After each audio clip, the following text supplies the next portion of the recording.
Democratic Party, Joe Biden, the ever-forgetful one, who is now vowing to fight, his words, structural racism in America. Now he's doing this from the comfort, the security of his basement bunker, and today he tweeted, quote, "Nothing about the fights that we're facing will be easy. Racism has been a fixture in our society for hundreds of years, but I'm ready to get to work on day one. We can't expect anything less from an American president." Well, the ever-forgetful Joe must be confused yet again because his day one was actually over 40 years ago. That's right. And he now has a track record that does not match his rhetoric. Now, way back in 1973, he was first sworn in as a U.S. Senator. So, what did Biden do to end racism during his 6 terms in the U.S. Senate, his 2 terms as Vice President of the United States? That is the subject of tonight's Hannity investigation into Biden and the issue of race relations, 40 years of failure. We begin, let's start in 1973. During a speech, then Senator Joe Biden, he praised Southern Democrats, and he said that the 2-party system in the South was, quote, good for bleep, I can't say it. Around the same time, Biden was actively working with desegregationists in order to slow integration. He opposed school busing.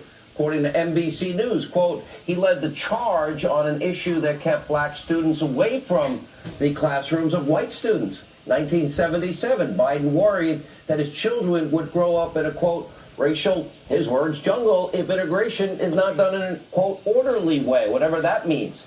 And in 1993, he referred to inner city youth as, quote, predators on our streets. And he co-authored a very aggressive crime bill. Well, that ramped up That's prison what y'all want to vote for dozens of crimes. You got the video evidence, the videotape? Let's go to it. Yeah. It doesn't matter whether or not they're the victims of society. Talking about us. The end result is they're about to knock my mother on the head with a lead pipe, shoot my sister, beat up my wife, take on my sons. That's right. So I want to ask, what made them do this? They must be taken off the street. Talking about black people. We should focus on them now, not out of a liberal instinct for love, brother, and humanity, although I think that's a good instinct, but for simple, pragmatic reasons. Wow. If we don't, they will, or a portion of them will, become the predators 15 years from now. Niggas. And Madam President, we have predators on our streets. Niggas.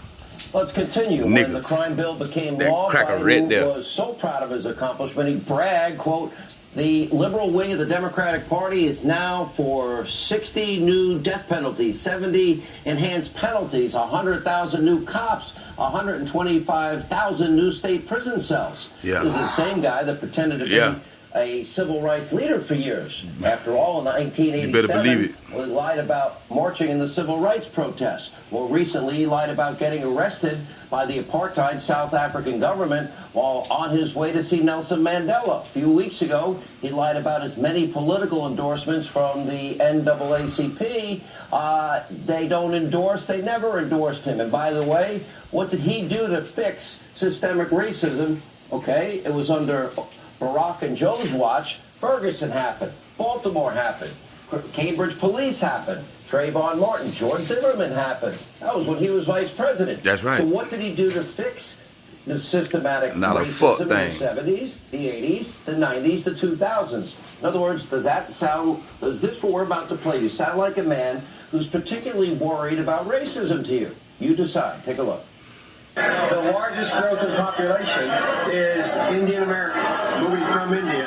You cannot go to a 7-Eleven or a Dunkin' Donuts unless you have a slight Indian accent. I'm not joking. What kind of a chance would a northeastern liberal like Joe Biden stand in the South? Better than anybody else. You don't know my state. My state was a slave state. My state is a border state. My state is the 8th largest black population in the country. Yeah. The first sort of mainstream. Y'all better not vote for this motherfucker. Articulate and bright and clean, and a nice looking guy. I mean, that's a story. You're going to put you all back in chains. Oh, we can keep going. First, mainstream, African-American, first one, who's articulate, bright, and clean. This is a storybook. What?